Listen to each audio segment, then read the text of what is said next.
With me today, I have Melanie and Lisa. Hello, my name is Devin Wood, and the topic of discussion today is World War II.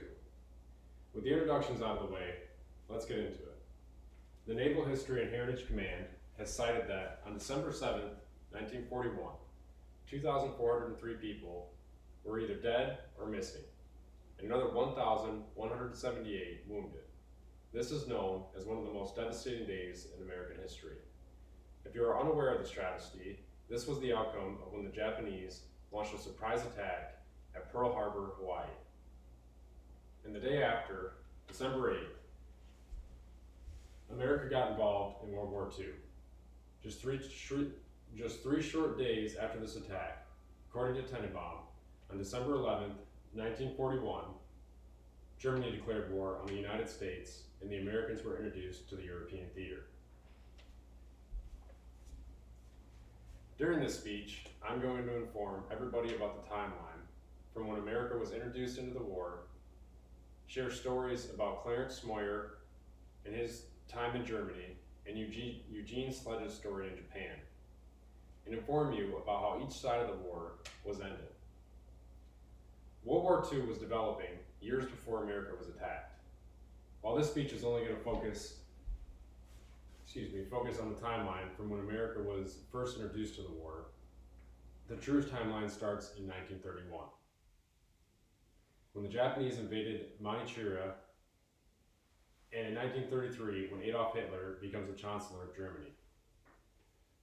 Something I would like everyone to remember while listening to this informative speech is from this time until the end of the war in 1945, there was an estimated 50 million to 70 million deaths that occurred in World War II. This made it the bloodiest conflict as well as the largest war in history, according to the World War II Foundation. As the day passes, heroes that laid down their lives for our country are forgotten. As more conflicts arise in the world, it is important to remember our past and do our part to not recreate it. If one day it is recreated, every man, woman, and child will be affected just as they were in the 1940s. Before entering the core parts of this speech, I would like to tell you why I chose this topic today. Personally, I envy the people that have previously and currently served our country. The Second World War is known as one of the largest, deadliest wars this world has ever seen. And I believe the people that served should never be forgotten. I became interested in World War II a few years ago and have done a lot of independent research and listened to numerous books, including the books of Clarence Smoyer and Eugene Sledge.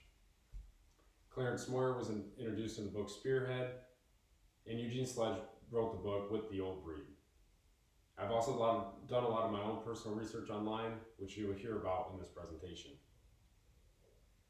Now that you know a little about me, I'm going to reiterate that what this speech is going to include.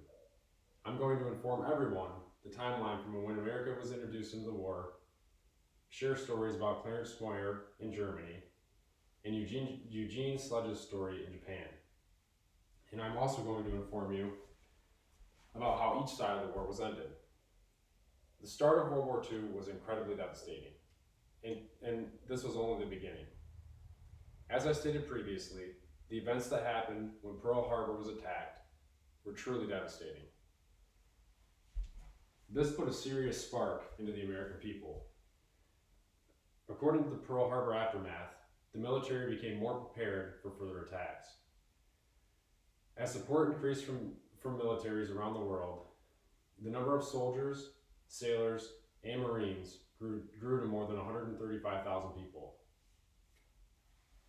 Following this tragic event, a very brave soldier, Eugene Sledge, enters the picture. Tree Hub states that Eugene's story started when he was stationed in training in New Caledonia and on Pavuvu in the Solomon Islands. Eugene Sledge saw heavy combat for the first time on the island of Pelelihu in September 1944, and it is stated that the physical and emotional experience marked him for life. After rest and rehabilitation on Pavuvu and maneuvers on Guadalcanal and Ulithi, Sledge's unit went into combat again on Okinawa on April 1st, 1945. Treat Up also describes this as one of the deadliest parts of the Japanese War. There was more than 50,000 U.S. sailors and Marines that were killed, wounded, or listed missing in this action. Transitioning to the German theater, Rossi talks about another incredible soldier, Clarence Moyer. In 1944, at the age of 21, Clarence Moyer found himself in Nazi-occupied Belgium, and he was a part of the Armored Division.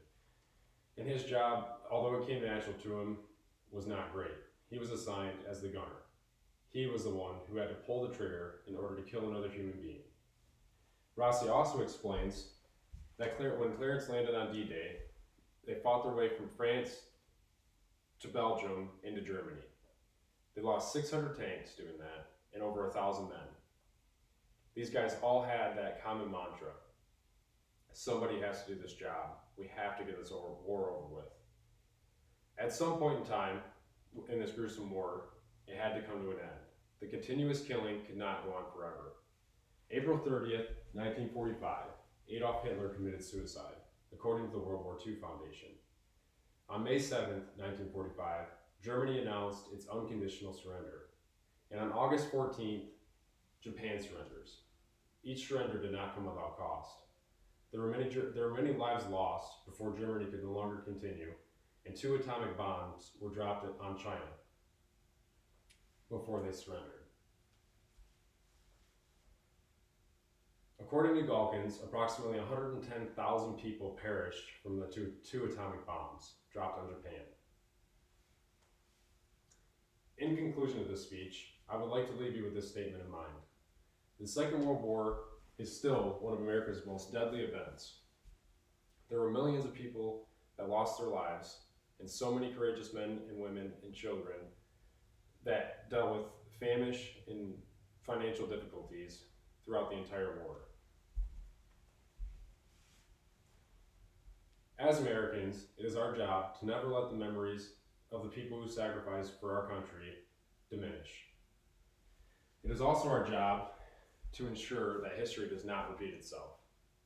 Thank you for listening to my informative speech about World War II.